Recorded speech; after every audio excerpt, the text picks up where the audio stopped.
बहू और बुलेट। घर के बाहर फट फट फट की जोर से आवाज हुई। सीमा को लगा कि पटाखे फूट रहे हैं। वो डर के मारे घर से बाहर निकली। देखा तो सामने योगेश यानी कि पतिदेव एक बुलेट बाइक पर बैठे हैं। अरे डर गई क्या? बाइक लेकर आया हूँ तुम्हें घुमाने के लिए।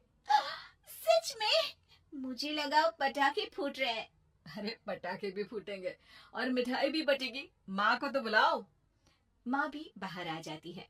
अरे योगेश बेटा, इतनी जल्दी आ गया? और ये गाड़ी किसकी है? साहब की है? हाँ माँ, तुम्हारा बेटा साहब से कम है क्या? मेरी है। अरे बेटा, इतनी बड़ी गाड़ी ले ली, इससे तो घोड़ा ही ले लेता।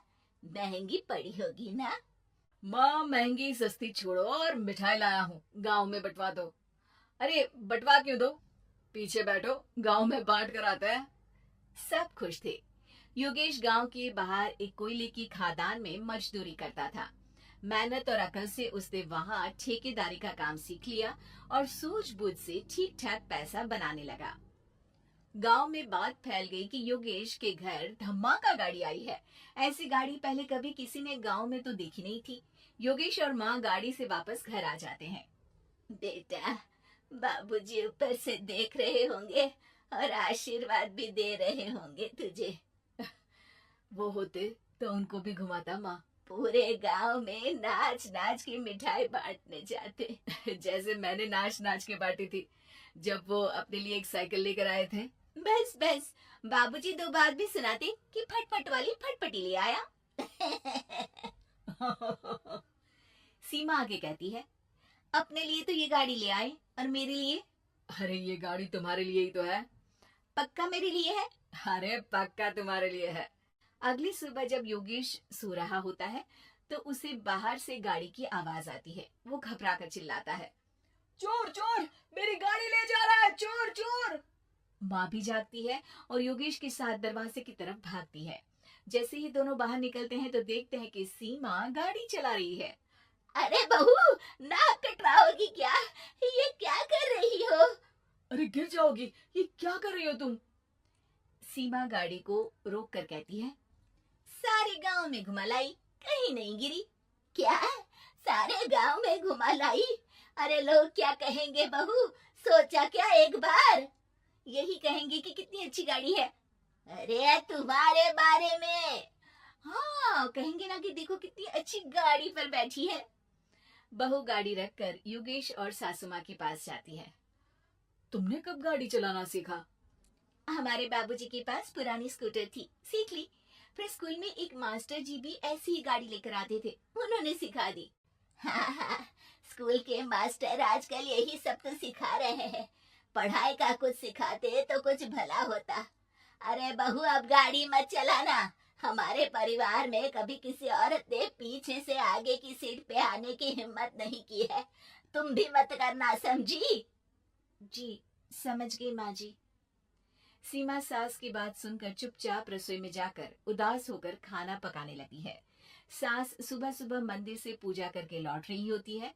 तभी उसे दो औरतें रोक लेती हैं और कहती हैं, अरे बहू को थोड़े अच्छे लक्षण भी सिखा दो। गाड़ी चलाने निकली थी, गांव की मर्यादा का कोई ख्याल नहीं है। वही तो। अरे पैसे आने लगे हैं तो क्या मतलब कि किसी रीति रिवाज को नहीं मानोगे? अरे समाज में रहना है तो समाज के ढंग से ही रहना पड़ता है। अरे लाज भी नहीं आई बहू को? चूल्हे चौके से निकलकर सीधे गाड़ी लेकर चौराहे चबूतरे नाप लिए, फाट फाट फाट करते हुए। अरे कुछ कह देना उसे। अरे ये क्या कहेगी, बूढ़ी सास है, इनकी थोड़ी ना चलती होगी घर में। हाँ, बहू की ही चलती होगी, मर्जी भी और गाड़ी भी। सास सब सुनकर घर आती है और बहू को चिल्ला के बुलाती है, अरे नाक कटवा दी सबके सामने गाड़ी चलाकर। औरत जात गाड़ी नहीं चलाती। शहरों में तो 4 पहियों वाली गाड़ी भी चलाती हैं और हेलीकॉप्टर, हवाई जहाज भी।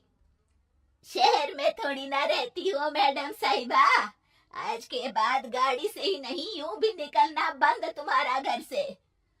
माँ सही कह रही है, कहीं भी जाना हो तो मुझे बता देना, मैं लेकर चलूंगा।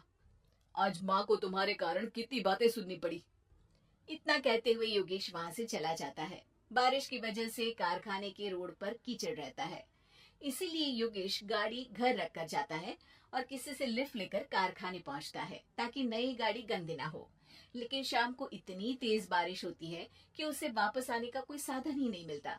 बारिश बढ़ती जाती है। रात के 11 बज जाते हैं। रास्ते में एक नदी का ब्रिज है। अगर उस पर पानी आ गया तो योगेश कारखाने में ही फंस जाएगा। पूरी रात भूखे प्यासे बितानी पड़ेगी। घना अंधेरा, बिजली की कड़कड़ाहट और तेज बारिश। राजेश डर भी रहा था, ठंड से कांप भी रहा था। तभी उसे रोड से आती हुई एक रोशनी दिखती है। वो देखता है कि उसके सामने एक बाइक आकर खड़ी हुई है। वो ऊपर वाले को धन्यवाद देकर उस बाइक वाले आदमी की तरफ बढ़ता है, पर पास जाकर देखता है तो भौचक्का रह जाता है। सीमा, तुम यहाँ इतनी बारिश में गाड़ी पर? पहले बैठो तो, नदी ब्रिज पे आ जाएगी तो जाना मुश्किल हो जाएगा। योगेश गाड़ी के पीछे बैठता है। सीमा गाड़ी चला रही है। मैंने तो तुमको पहचाना ही नहीं। गाड़ी की आवाज तो पहचानी होगी ना? अरे पर मुझे नहीं पता था कि तुम आओगी। अच्छा किया कि तुम आ गई। माँ नहीं आने दे रही थी, पर हमेशा पति पत्नी की रक्षा थोड़ी ना करेगा, पत्नी को भी तो करनी चाहिए। योगेश को सुबह अपने किए पर पछतावा होता है। उसकी आंख में आंसू आ गए जो बारिश की बूंदों में बह गए थे। उसके बाद सीमा को सास ने और योगेश ने खुशी खुशी समाज की सीमा लांघने की मंजूरी दे दी। अब वो जहां भी जाती, फट फट फट गाड़ी पे ही जाती।